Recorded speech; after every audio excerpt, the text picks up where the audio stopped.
Mesdames et messieurs, bonjour et bienvenue à cette émission. Pour la deuxième année consécutive, les meilleurs producteurs de coton ont été célébrés pour leur belle performance par l'Association interprofessionnelle du coton et le gouvernement. Des prix importants de travail leur ont été gracieusement offerts pour accroître leur productivité, mais à quand le tour des autres filières?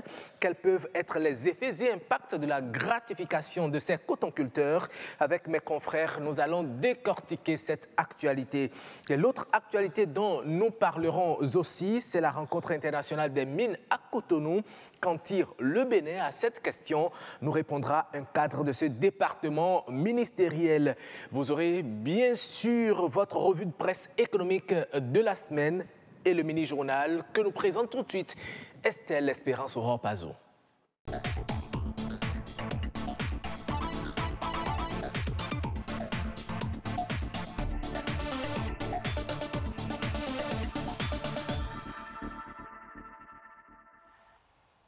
Bonjour à tous et bienvenue dans le mini-journal.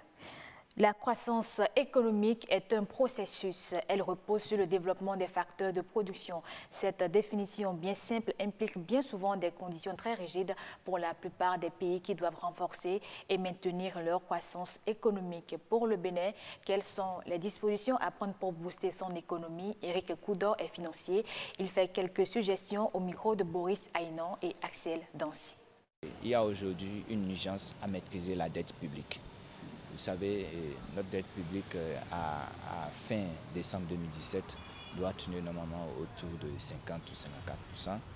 Et aujourd'hui, selon les perspectives, le Bénin doit maintenir un taux d'endettement autour de 50% à 2021. Donc le gouvernement ou les autorités béninoises doivent travailler à ce que nous puissions nous concentrer à maintenir un taux d'endettement autour de 50%, à baisser le déficit budgétaire. Et ce qui est important dans une économie, c'est quand même réduire nécessairement la dette intérieure. Parce que vous savez, au niveau de la dette publique, la dette intérieure a un taux très élevé. Et tant que la dette intérieure a un taux très élevé, la croissance économique d'une part n'aura pas une répercussion. Parce que les citoyens à l'interne, ils ont accompli différents nombres de services pour l'administration publique et ils attendent un retour.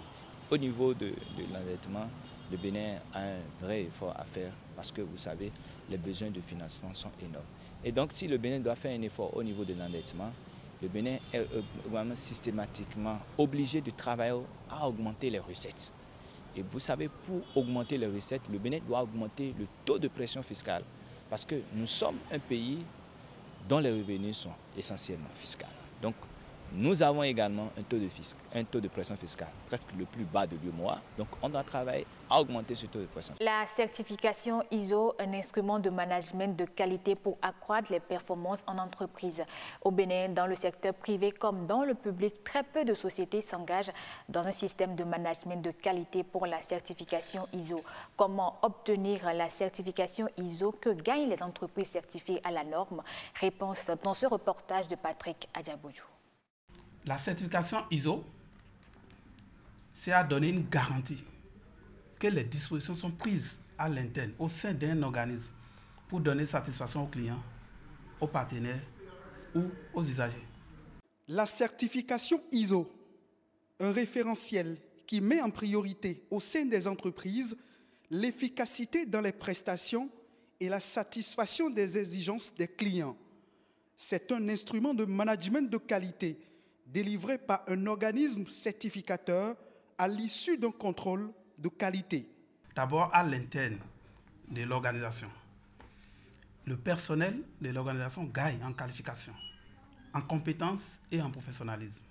Au niveau externe, c'est que les clients, les partenaires ou les usagers d'un organisme trouvent leur compte dans la satisfaction de leurs besoins et attentes. La certification ISO n'est pas une obligation, mais le marché l'impose. Obtenir la certification ISO, c'est bâtir une entreprise solide et dynamique, centrée sur l'amélioration continue de la qualité à l'interne et auprès des investisseurs. Dès que vous injectez par exemple de l'argent en tant que bailleur, vous êtes sûr que vous avez les reporting à temps, vous êtes sûr que l'argent est bien géré parce que le flux financier est bien tracé, nous avons de la traçabilité par rapport à tout ce qui est fait. Vous constatez finalement quand le système est mis en place qu'il y a beaucoup de gaspillage que vous faisiez, que la démarche qualité vient corriger. Donc automatiquement, ça constitue le premier gain que fait l'entreprise, c'est-à-dire l'augmentation du chiffre d'affaires, l'augmentation de la crédibilité vis-à-vis des clients et même à l'international, l'augmentation de la notoriété de l'entreprise même. Tout cela est pris en compte et c'est ça le retour cash qu'obtient toute entreprise qui va à la certification ISO. L'Office de radiodiffusion et télévision du Bénin, ORTB, s'est engagé depuis l'installation en décembre 2016 de l'actuel directeur général, Joël Rundolo, dans une nouvelle dynamique pour l'obtention de sa certification ISO. Nous avons observé qu'au niveau de l'ORTB, il y avait déjà certains cadres et responsables qui réfléchissaient à travers un comité à la mise en place d'un petit référentiel. Donc lui, quand il est arrivé, il a voulu faire quelque chose de durable, de permanent, qui soit inscrit dans une norme internationale. L'organe du service public veut s'inscrire dans un système de management de qualité assez sur des performances reconnues à l'international. Nous allons bientôt, très bientôt, dans les prochains jours, installer ce qu'on appelle le périmètre sur lequel notre expérimentation va se faire. Ça peut être la télévision nationale, ça peut être BB24 qui nous accueille là, ça peut être la radio nationale et autres. La norme ISO a une durée de validité de 3 ans. Toute entreprise peut l'obtenir pour mieux vendre le label d'un produit ou d'un service, peu importe le domaine d'activité. Ça a été le cas de l'assolement par exemple. Non seulement notre cœur de métier qui est la manutention, nous l'avons certifié, nous avons aussi certifié les activités secondaires, en l'occurrence la conciliation maritime et le transit. La certification ISO, une reconnaissance internationale devenue incontestablement une mine d'opportunités pour se distinguer des autres et s'imposer au-delà des frontières. L'amélioration du statut social et économique des femmes au sein de leur foyer et de leur communauté préoccupe aujourd'hui plus d'un. La réussite de cet objectif pourrait avoir un impact direct sur la sécurité alimentaire. Elles se battent pratiquement tous les jours pour y arriver. Marcel Arrossi pour le reportage. Les femmes apportent une contribution énorme à l'économie. Pourtant, elles restent aussi touchées de manière disproportionnée par la pauvreté. Plusieurs organisations aujourd'hui, comme la coalition Nutrition sans frontières, sont à la recherche de stratégies pour améliorer les conditions de vie des femmes. Leur priorité, l'unité d'action. Tant que nous ne nous mettons pas ensemble et que nous ne travaillons pas ensemble, que ça ne peut pas marcher. Chacun dans son camp, ça ne fait pas bien. Il faut quand même qu'on se mette ensemble pour partager nos idées et pouvoir développer économiquement et épanouir les femmes, surtout passer à l'épanouissement de la femme. Alors, on apporte des modèles à ces gens-là pour voir comment on peut faire avec ce qu'on a maintenant ici, les ressources locales, et ne pas attendre d'être recrutés, quoique ce serait très souhaitable, mais déjà démarrer une mobilisation. Se battre avec ses propres moyens pour s'arracher une place de choix, quel que soit le domaine, c'est la stratégie ici. Entre autres idées rentables à promouvoir, la transformation de la tomate en est une. Nous comptons mettre en œuvre la transformation de la tomate. Ce que nous avons commencé quelque part avec les Japonais. On aimerait étendre ça à toutes les femmes. Bientôt, c'est la saison des tomates pourries. Là, on voit nos tomates pourries sans rien faire. Donc, de façon artisanale, on peut faire la conservation de ces aliments, précisément de la tomate, qui peut nous permettre d'avoir de la tomate pendant 1 an. Le soutien et l'accompagnement des hommes sont peut-être des facteurs déterminants pour la réussite de leur combat. Partout, les femmes sont, comme je le dis souvent, il y a de la vie, il y a de la joie et il y a de l'amour. Et donc nous avons le devoir d'encourager les femmes à s'unir autour de plusieurs types de projets, de les encourager à continuer à maintenir cette dynamique-là. L'investissement dans l'autonomisation économique des femmes serait une voie sûre vers l'éradication de la pauvreté. Fin de ce mini-journal. Merci de l'avoir suivi. À dimanche prochain. Merci à vous Estelle Pazois. Dimanche prochain pour un autre mini-journal. À présent, nous allons feuilleter un peu les journaux parus cette semaine. La revue de presse économique, c'est une réalisation signée Marcel Arossi.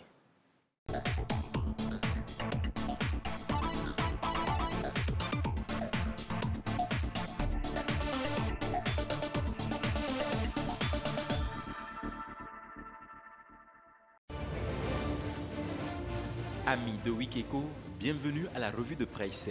170 milliards de la Banque islamique de développement pour soutenir la filière riz en Afrique. Le Bénin est parmi les 10 pays retenus. C'est ce qu'a révélé Sidi Mohamed Ould Taleb, directeur du hub régional de l'institution financière. Et c'est le journal La Priorité qui le mentionne dans ses colonnes. Le programme vise l'augmentation substantielle de la production du riz et le développement d'entreprises nationales et régionales le long de la chaîne de valeur, efficace avec une forte participation du secteur privé. Salon international des mines, des carrières et du pétrole, plusieurs investisseurs étaient à Cotonou. Partenariat public-privé, PPP, pour le décollage économique du Bénin et de l'Afrique, c'était le thème central de ce salon. Une rencontre qui visait à promouvoir les nombreuses richesses minières et pétrolifères du Bénin. L'économiste n'a pas manqué de relayer cette information. Et toujours avec ce quotidien, on apprend que la Commission économique pour l'Afrique au niveau des Nations Unies a annoncé le lancement sous peu du Fonds d'excellence pour les femmes africaines.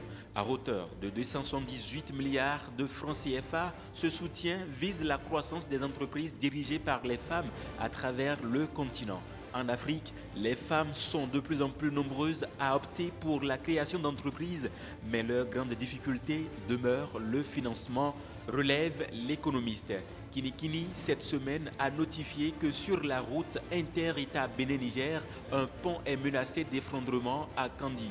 La traversée de Kandi était donc impossible avec le pont en plein cœur de la ville qui est en passe de céder. Fête des cotonculteurs, l'AIC célèbre la bravoure des producteurs pour les chiffres records. Conforté par ce record de 597 985 tonnes de coton graine affichées pour la campagne 2017-2018, les autorités locales et les acteurs de la filière ont répondu présents à la célébration du cotonculteur. C'était à Banikwara, précise l'événement précis. Et à l'international, pour finir, l'économiste revient sur l'actualité sportive et notamment le mondial qui a pris fin week-end dernier. 32,5 millions d'euros, c'est ce qu'empoche l'équipe française de football en remportant la coupe sans compter les primes individuelles des joueurs. Ainsi se referme la revue de l'actualité économique de la semaine. Roch Aurélien accueille-nous, amis téléspectateurs, bon dimanche et à dimanche. Merci Marcel, bon dimanche et à dimanche. Et tout de suite, nous allons revenir sur cette fête des cotonculteurs dont vous avez parlé tout à l'heure dans la revue de presse économique de la semaine. La fête des cotonculteurs, la deuxième édition, a été célébrée à grand renfort médiatique. Quels sont les effets, quels seront les probables effets justement de cette fête sur les autres filières? Nous en parlons tout à l'heure, c'est dans le décryptage.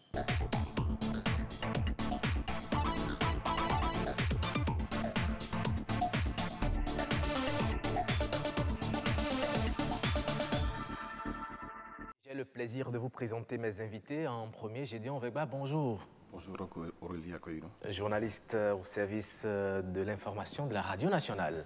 Merci d'être toujours là avec nous.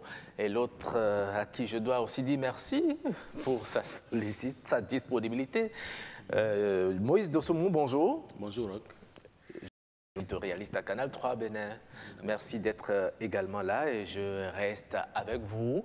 Les producteurs de coton étaient à l'honneur avec la production record de près de 600 000 tonnes cette année. Quel sens peut-on donner à cette manifestation de célébration des meilleurs producteurs? À mon avis, c'est juste la célébration de l'excellence. C'est-à-dire qu'on a constaté que les meilleurs parmi les meilleurs ont été célébrés. Un peu comme pour les encourager à garder le cap, à ne pas baisser les bras, à ne pas avoir des productions qui soient en deçà de celles qu'ils ont obtenues cette année-là. Je pense qu'au-delà de tout, c'est une très bonne initiative parce que ça permet de cultiver l'esprit d'émulation, l'esprit d'excellence au niveau des producteurs. Mais quelque part, est-ce que ça ne permet pas aussi d'amener certains qui n'étaient pas dans le coton à y aller? Ça peut amener, mais je ne pense pas que cet aspect soit vraiment fondamental, soit si poussé que ça. N'oubliez pas que c'est une spéculation à part. Il n'est pas permis à tout le monde, même quand on a l'envie de faire du coton. Ça a trop d'exigences. Et les terres doivent être travaillées d'une certaine manière pour aboutir à un certain résultat. Alors que d'autres cultures ne demandent pas tant d'efforts que ça, même s'il n'y a pas tant de choix à ce niveau. Chaque producteur, chaque paysan, selon pas forcément ses revenus, selon ses attentes, selon ses envies, choisit d'aller dans telle ou telle direction. Mais si on va dans le coton parce qu'on estime qu'il y a beaucoup d'argent là-bas, mais il y a un autre revers, parce qu'on ne mange pas le coton. Très bien, nous y reviendrons tout à l'heure. J'ai donc quels peuvent être les effets de cette célébration de la fête des cotonculteurs? Non, d'abord, comme il a dit, il faut déjà féliciter ceux qui ont initié cette fête de récompense des meilleurs producteurs de coton. Moi, c'est une initiative de l'Association interprofessionnelle de coton, l'AIC, qu'il faut encourager. C'est très bien, comme il a dit, c'est une émulation. Ça permet aux producteurs de se sentir considérés dans la société. Donc, ce n'est pas mauvais. Maintenant, les effets. Moi, j'aurais aimé que ça fasse école, parce que, comme vous l'avez dit, comme vous le demandez tout à l'heure, il ne faut pas que ça reste seulement dans la filière coton. Il y a plusieurs filières au Bénin. Maintenant, le problème, c'est que, est-ce que toutes ces filières sont organisées? Si les filières sont organisées, il va falloir que les fêtières de ces filières puissent aussi s'inspirer de ce cas d'école pour aussi promouvoir l'excellence. Parce que dans toute corporation, dans tout métier, quand on n'a pas de l'encouragement, on n'arrive pas à se transcender. On n'est pas motivé. On n'arrive pas à se transcender. Donc je pense que si on peut dupliquer ça ailleurs, ce serait pas mal. Mais est-ce qu'il n'y a pas des risques que des gens délaissent la production des cultures vivrières au profit du coton les années à venir? Non, je ne pense pas. Je ne pense pas. Parce que comme il a dit, c'est une question de surface emblavable. On ne va pas dire qu'il faut prendre toutes les surfaces, les terres, je veux dire, disponibles pour faire du coton. Ce serait une aberration. Et les structures qui sont en charge de ce secteur, ils réfléchissent aussi. Je ne pense pas qu'ils veuillent étendre les surfaces actuellement disponibles. La preuve est que pour cette campagne qui s'achève là, on a utilisé un nouveau système, ils appellent ça intensification agricole, c'est-à-dire c'est un système qui permet de rester sur la même surface emblavable, mais de produire plus. Donc il y a des techniques modernes aujourd'hui qui permettent quand même de produire plus en étant sur la même surface. Oui, c'est vrai. Oui. Nous avons suivi sur les écrans comment les cotonculteurs ont été payés. Il y en a qui ont même fait des témoignages grâce à l'argent qu'ils ont reçu. Ils ont construit leur maison, ils ont renchéri le commerce de leurs épouses, etc. Mais le risque, je ne sais pas si vous pensez la même chose que Gédéon Weber, est-ce que les années à venir, certains producteurs qui n'étaient pas au départ dans le coton ne vont pas délaisser les cultures vivrières au détriment ou bien au profit du coton? Oui, c'est un risque qui existe, mais ce n'est pas un risque très élevé à mon avis. Il est vrai que pour faire du coton, on peut être tenté quand on voit un peu ce qui se passe. On a comme l'impression que le gouvernement ne se préoccupe que du coton.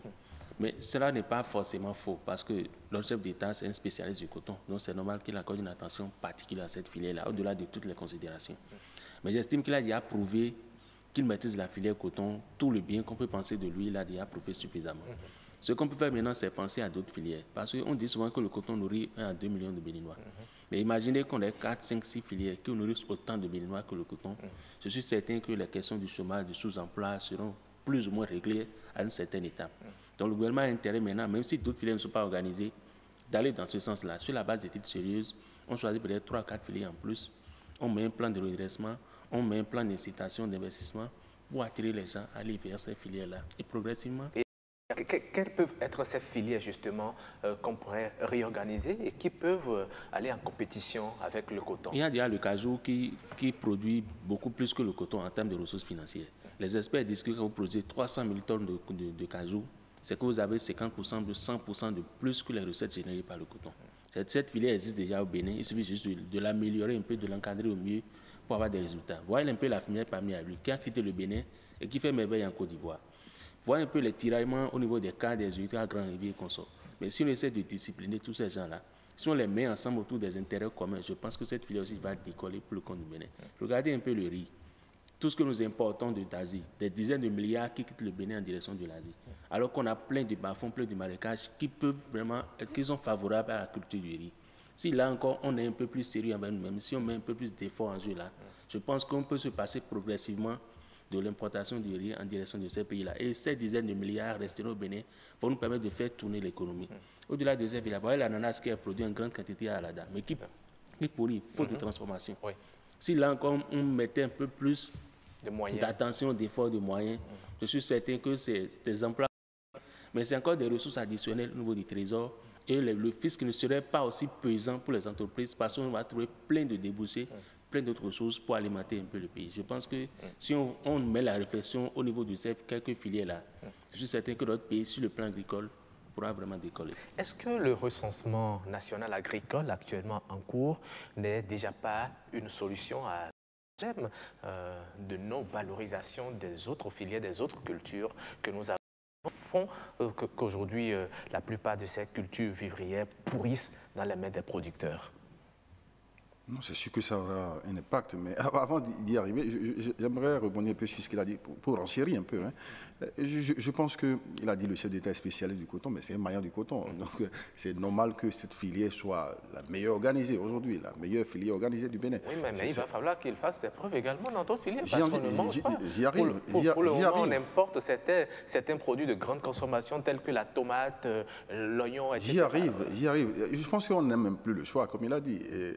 Lors de son passage à Cotonou, en décembre passé, la directrice générale du FMI a recommandé la diversification économique du Bénin.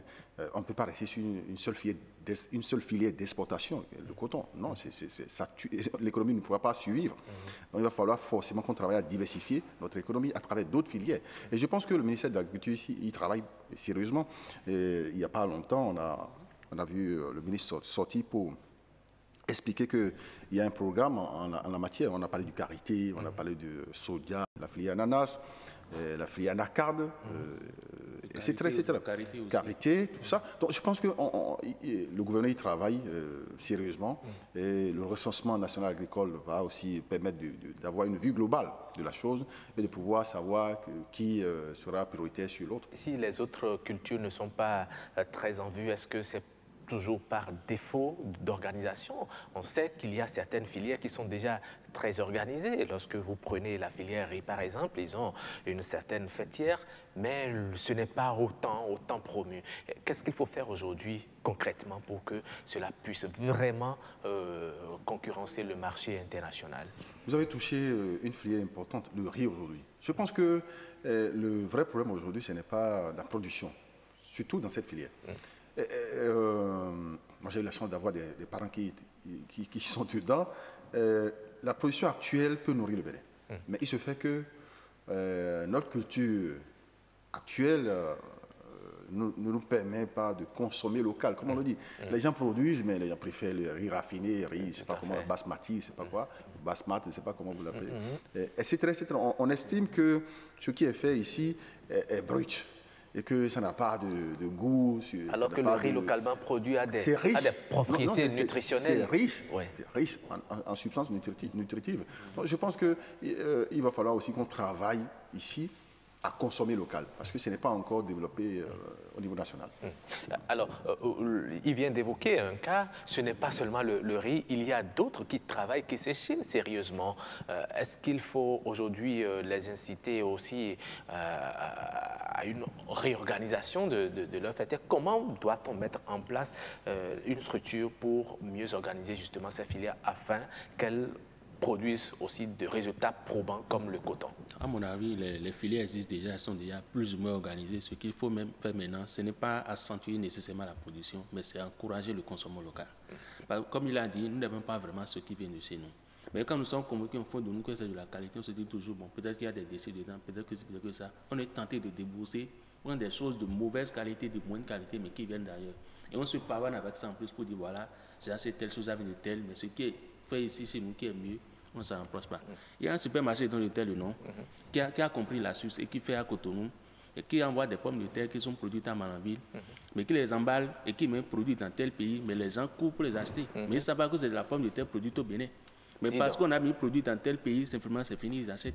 Mais il faut qu'on puisse cultiver chez nous le réflexe d'acheter des choses produites ici. Vous touchez un point très important, comment ils appellent ça?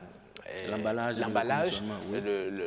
L'emballage, c'est aussi un aspect très important pour vendre le produit, pour, oui, c'est très important, mais je me dis que c'est un processus. On ne peut pas tout de suite aller vers les standards internationaux ici et maintenant. Mais si le Béninois, si on met déjà dans la tête du Béninois que ce qui est fait chez lui est de meilleure qualité par rapport à ce qui se fait ailleurs, c'est déjà un pas. Si on arrive à ça, ensuite l'amener maintenant à consommer, à préférer la consommation. Parce que n'oubliez pas qu'on se plaint de tout ce qui n'a pas l'argent dans le pays. Mais quand vous sortez 1000 francs de votre poche pour acheter un produit venu d'ailleurs, vous avez peut-être l'illusion que vous entretenez celui à qui vous remettez les sous. Mais au contraire, c'est un industriel allemand, français ou américain que vous entretenez. Ce n'est pas celui-là. Parce que sa marge bénéficiaire est moindre, pas parce que vous lui avez remis. Parce que quand lui l'importe, il envoie beaucoup de sous à l'étranger. Les sous ne tournent pas ici. Mais quand on achète chez un tisserand ici au Bénin, mais c'est toute sa famille que vous nourrissez. L'argent fait le cycle économique local. Donc il faut qu'on arrive à insérer ça dans la tête des Béninois pour dire que désormais, quand vous voulez acheter, faites en sorte que vous ayez le souci de ce que vous sortez de votre poche, reste au Bénin au lieu d'aller ailleurs. C'est comme ça que chacun pourra se tirer vers le haut. Je suis d'avis avec lui, à 200%. Je donne l'exemple de Parakou aujourd'hui. Le maire de Parakou a dit, il a fait du leitmotiv, le consommant local. Aujourd'hui, il encourage tous ses compatriotes, ou tous ses administrés, à consommer local, à habiller local. Tout.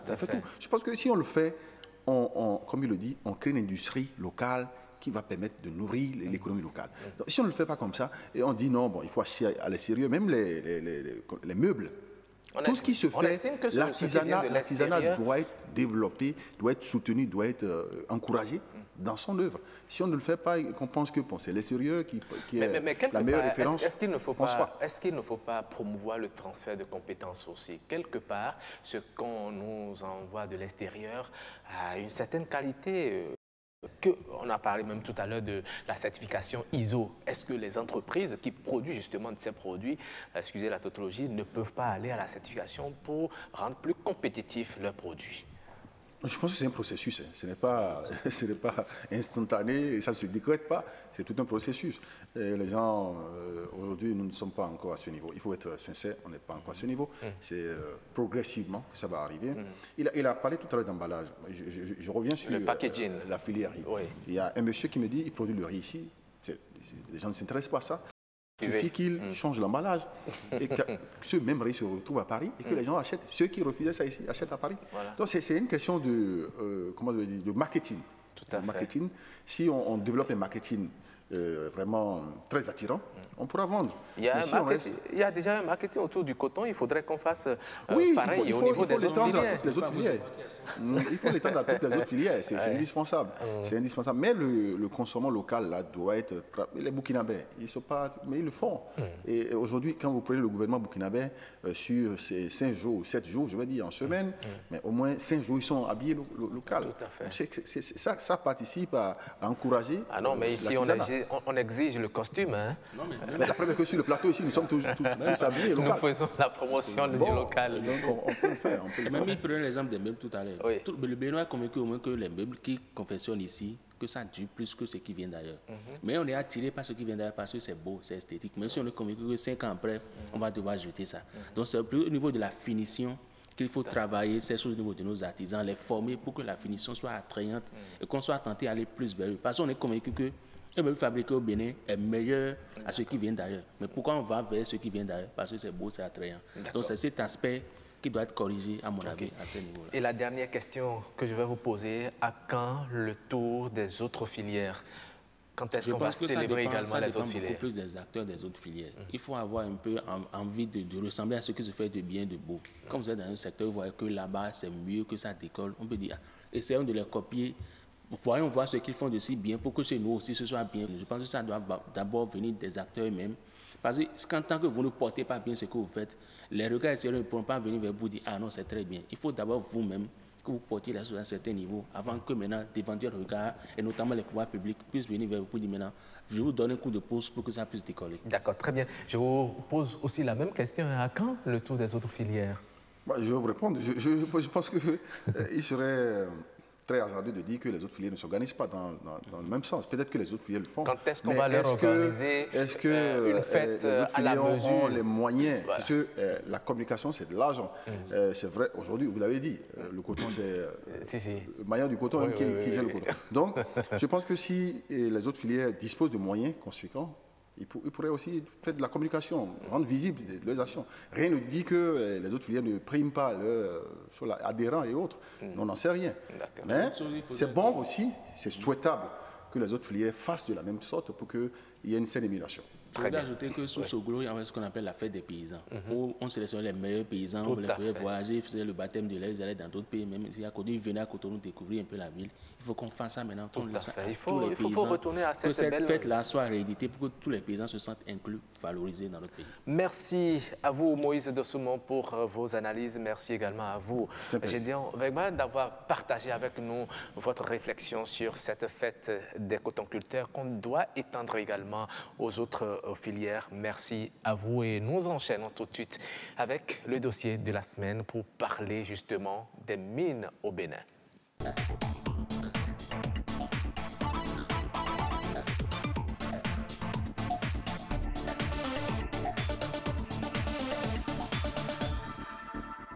Les mines sont au cœur d'une rencontre internationale à Cotonou. Pourquoi le choix du Bénin pour abriter cet événement? De quelle mine regorge le sous-sol béninois? Eh bien, nous aurons des explications à cet effet. Mais avant, je vous invite à suivre ce reportage que nous a réalisé Marcel Arrossi. Révéler au monde entier les potentialités minières et pétrolifères du Bénin. C'est l'objectif visé par ce salon international consacré au secteur des mines, des carrières et du pétrole. Une belle opportunité à saisir. Vous savez que le Bénin se prépare à se révéler.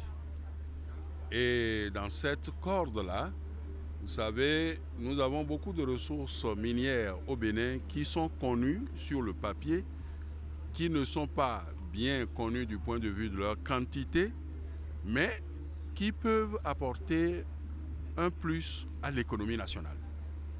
Et ça, je ne vais pas me mettre à citer toutes les substances que vous connaissez. Nous avons le fer, on a l'or, on a le lithium, on a le zinc, on a le manganèse. Mais tout ça, ça reste encore sous forme d'indices de façon macro. Et si nous avons fait venir des gens du partout, le monde entier, c'est pour justement que nous puissions montrer ce que nous avons, ce de quoi nous pouvons être capables et si on nous accompagne. C'est l'occasion de renforcer la promotion des ressources du sous-sol béninois et d'en tirer meilleur profit. Tout le monde parle de l'or, de l'or, de l'or. Oui, mais il y a chose beaucoup plus simple. Nous avons le marbre par exemple. Que veut le peuple? Le peuple veut être bien vêtu, bien logé, bien nourri.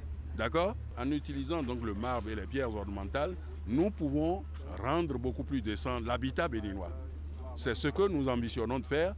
Et nous voulons donc faire en sorte que nos pierres et nos substances précieuses, les pierres ornementales surtout, nous puissions les mettre à la disposition du public. Nous devons utiliser nos matériaux locaux. Il est anormal qu'on construise par exemple l'aéroport de Glodibé et qu'on fasse venir du marbre, disons d'Italie, alors que nous avons des marbres de variété, de qualité beaucoup plus intéressantes que ces marbres-là.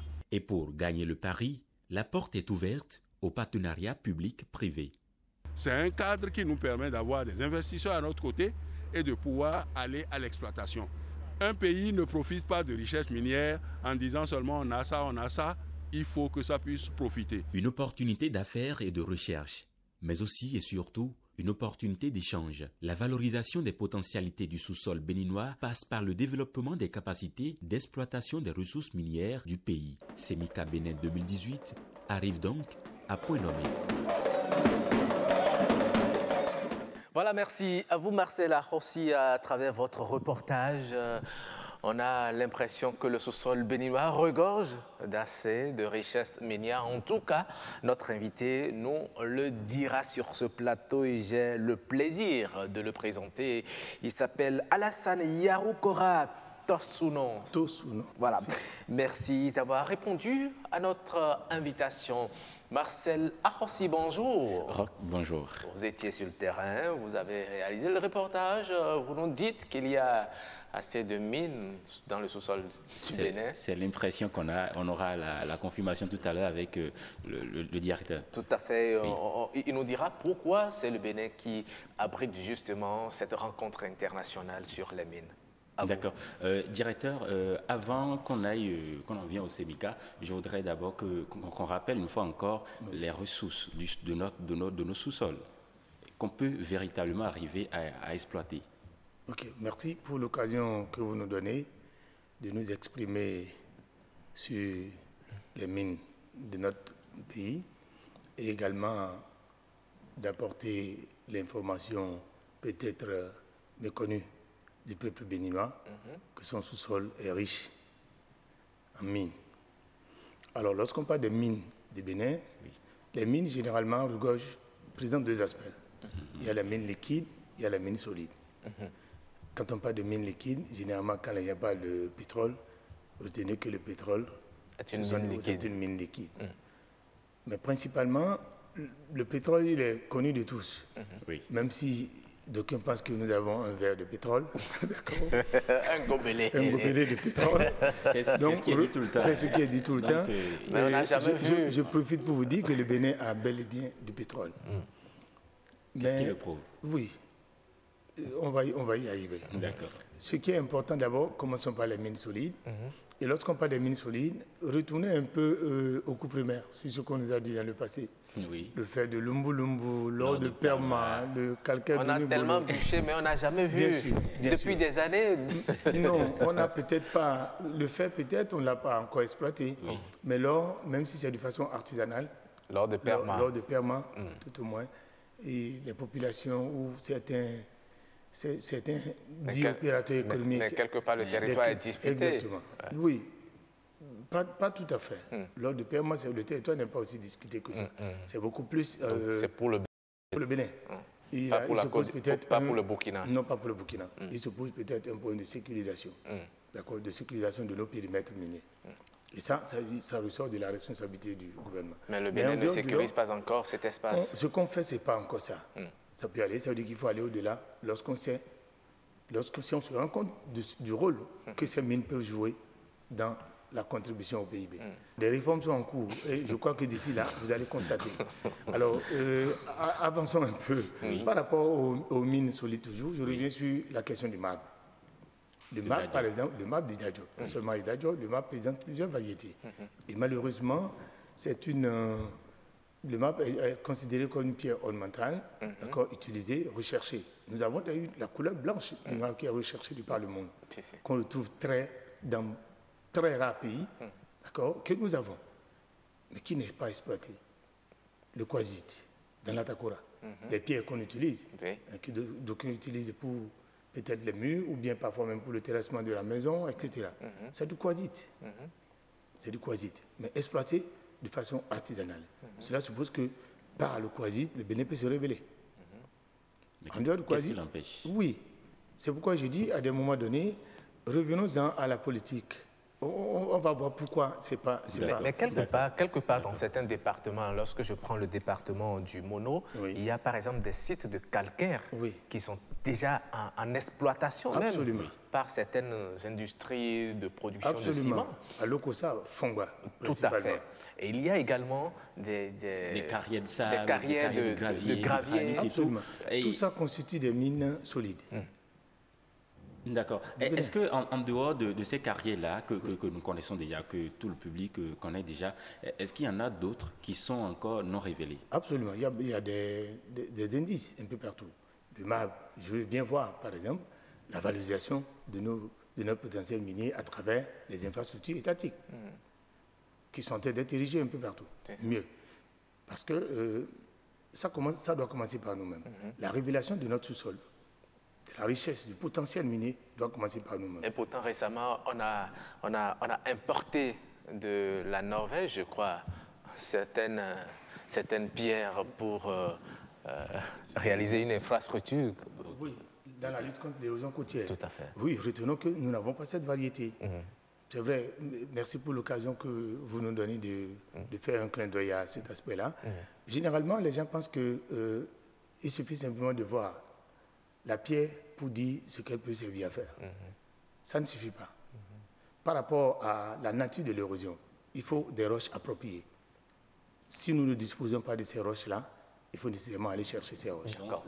Disons qu'il n'y en avait pas au Bénin. Cette roche-là n'existait pas, c'est pourquoi. Maintenant, qu'est-ce qui est fait aujourd'hui pour réorganiser le secteur afin de bien exploiter nos ressources et les mettre à profit de tout le monde? Ok. Oui, ce que j'aurais souhaité peut-être, c'est qu'on retourne à l'esprit du salon. Ça va permettre de comprendre cela. Exactement, pour aller jusqu'à pourquoi aujourd'hui... D'accord, quel est l'objectif que vous visez? Exactement. Oui.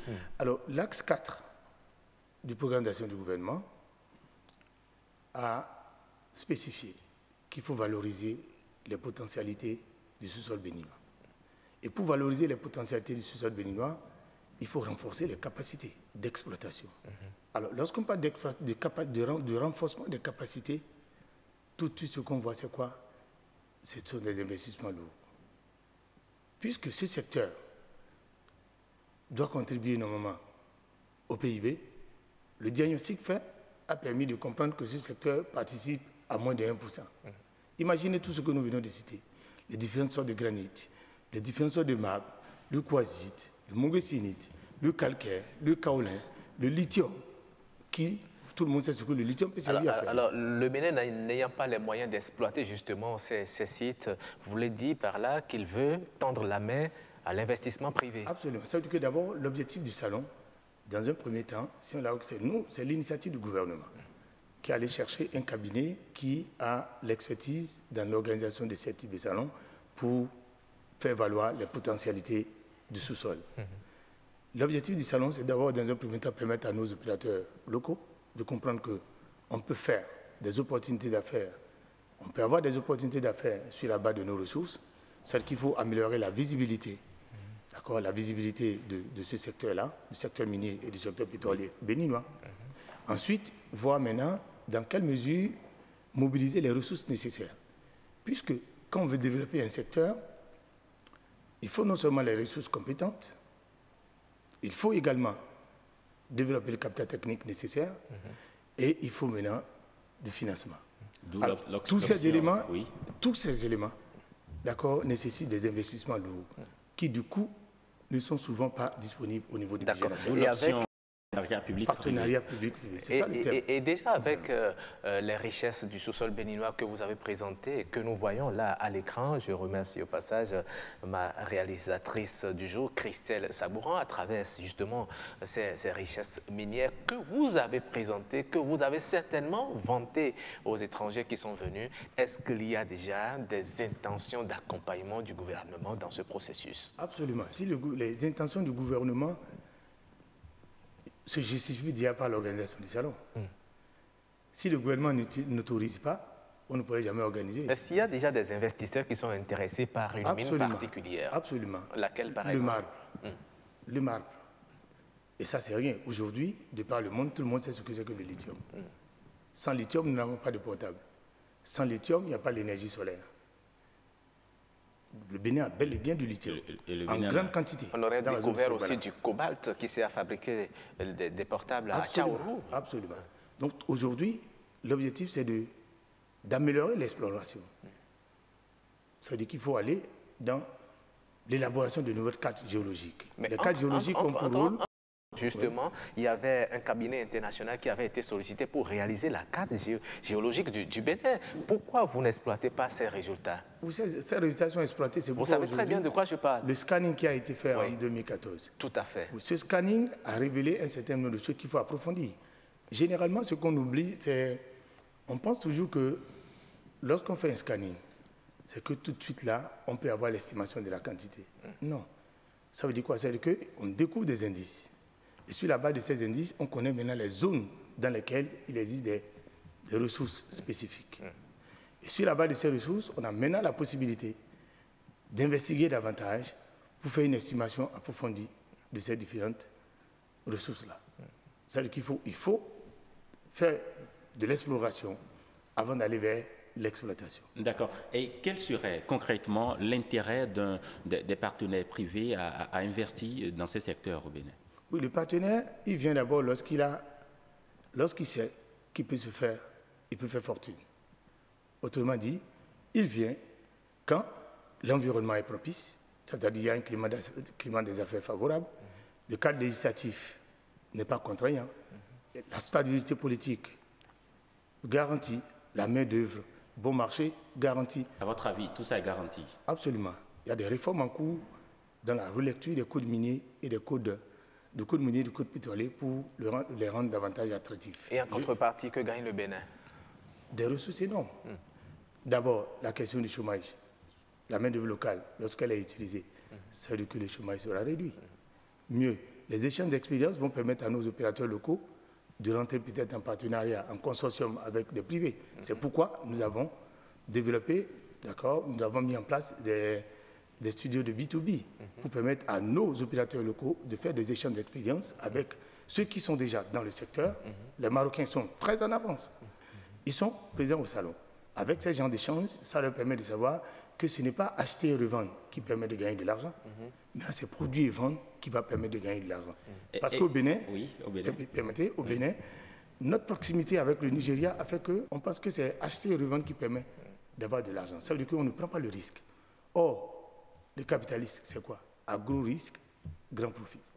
Alors, il faut leur permettre de comprendre qu'on a la possibilité de gagner de l'argent, de faire fortune en allant vers l'exploration, la production et la commercialisation. Vous savez, je vais vous dire quelque chose. Quand certains types d'opérateurs viennent, ils sont surpris de voir les immeubles que nous érigeons partout lorsqu'ils ont des informations sur l'état de la production. Et pourquoi? Ils sont étonnés du fait qu'on ne produit pas, on ne crée pas de la richesse. Où est-ce qu'on trouve l'argent pour faire tout ça? Pour importer tous ces matériaux qui sont utilisés ici. Non seulement tous les matériaux qui sont utilisés, mais même la qualité parfois des bâtiments. On se dit, mais ils ont trouvé de l'argent où? On achète, on revend. C'est-à-dire qu'on ne produit pas. Ce n'est pas sécurisant. Donc il faut les orienter autrement. Au lieu d'aller simplement de voir que c'est seulement par le coton ou seulement par le commerce, il faut montrer aux gens qu'on a la possibilité de développer d'autres filières. L'espoir d'exporter un jour le pétrole? Le pétrole béninois? Oui. Bien sûr. Bien sûr. Vous en êtes sûr? Bien sûr. Nous y attelons. Après la réouverture du code minier, vous savez, nous avons 7 blocs pétroliers. De par le passé, on a exploité du pétrole. Le pétrole béninois pendant 9 ans, dans les années 80. Dans les années 80. Nous nous attelons là à relancer, à remettre en compétition tous les blocs pour que des opérateurs qui se bousculent déjà, il y a beaucoup d'opérateurs. Au salon maintenant, il y a une dizaine de compagnies pétrolières qui sont présentes, qui sont intéressées par... La demande est donc là. La demande est là. La demande est là, effectivement. On est déjà presque à la fin de notre entretien, mais vous savez, lorsqu'un pays a des richesses dans son sous-sol, ça lui crée des problèmes de sécurité. Est-ce que vous n'êtes pas en train d'attirer l'insécurité vers le Bénin en révélant ces richesses du sous-sol? Non, même pas. Les exemples sont légion, en Afrique surtout. Vous savez, il ne faut pas comparer les conséquences liées à l'instabilité politique aux conséquences liées à l'exploitation des ressources minières. D'accord. Il faut faire cette démarcation. Il va falloir prendre également des dispositions pour qu'on assiste pas. Toutes les mesures sont prises. D'accord. Merci à vous, Monsieur Alassane Yarou Kora Tosuno. Je rappelle que vous êtes le directeur adjoint de cabinet du ministre de l'Eau et des Mines. J'aurais préféré peut-être qu'on dise le président du comité de pilotage. Plutôt que vous allez passer au service à la direction des relations publiques pour ça. Merci également à vous, Marcel Arrossi. Mesdames et messieurs, merci d'avoir suivi cette émission Week-Echo qui prend ainsi fin. Retrouvez-nous dimanche prochain avec le même plaisir. Toute l'équipe de réalisation, de préparation vous dit merci. À dimanche prochain à 11h pour une autre édition. Sachez que chaque jour est une opportunité et que vous devez saisir la vôtre dès maintenant. Au revoir et à bientôt.